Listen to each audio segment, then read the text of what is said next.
Hi ಎಲ್ಲ ನನ್ನ ಮುದ್ದು ಕುಟುಂಬದವರಿಗೆ ಬೆಳಗಿನ ನಮಸ್ಕಾರ. ಇವತ್ತಿನ ಒಂದು ಮಾಹಿತಿ ಏನಪ್ಪಾ ಅಂದ್ರೆ, ನನ್ನ ಇನ್ಬಾಕ್ಸ್ಗೆ ಇಷ್ಟು ಮೆಸೇಜ್ ಬಂದಿದ್ವು.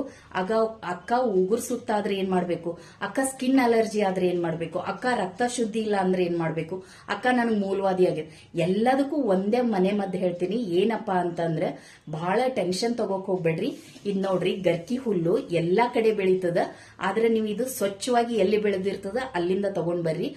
ಆದಷ್ಟು ನೀವು ಎಳೆದ್ ನೋಡಿ ಕಿತ್ಕೊಂಡ್ ಬರ್ರಿ. ಕಿತ್ಕೊಂಡ್ ಬಂದು ಇದು ನೋಡ್ರಿ, ಗಣೇಶಗಷ್ಟೇ ಪ್ರಿಯರಲ್ಲ, ಇದು ನಮ್ಮ ಒಂದು ಆರೋಗ್ಯಕ್ಕೆ, ನಮ್ಮ ಸ್ಕಿನ್ನಿಗೆ, ನಮ್ಮ ದೇಹಕ್ಕೆ, ನಮ್ಮ ಹೇರಿಗೆ ಎಲ್ಲದಕ್ಕೂ ಯೂಸ್ ಆಗ್ತದೆ.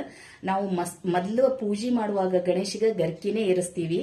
ಹಂಗಾಗಿ ಇದು ನಮ್ಮ ದೇಹಕ್ಕೆ ಬಹಳ ಒಳ್ಳೇದು. ಇದನ್ನ ಏನ್ ಮಾಡ್ಬೇಕಂದ್ರೆ, ಫಸ್ಟ್ ಉಗುರು ಸುತ್ತಾಗಿತ್ತು ಅಂದ್ರೆ ಇದ್ರ ಪೇಸ್ಟ್ ಮಾಡ್ಕೊಡ್ರಿ. ಪೇಸ್ಟ್ ಮಾಡ್ಕೊಂಡು ಸ್ವಲ್ಪ ಸುಣ್ಣ, ಒಂದ್ ಸ್ವಲ್ಪ ಅರ್ಶಿಣ ಪುಡಿ ಹಾಕಿ ಅದನ್ನ ಚುಲೋತ್ನೆ ಕಲಸಿ ನಿಮ್ಮ ಉಗುರಿಗೆ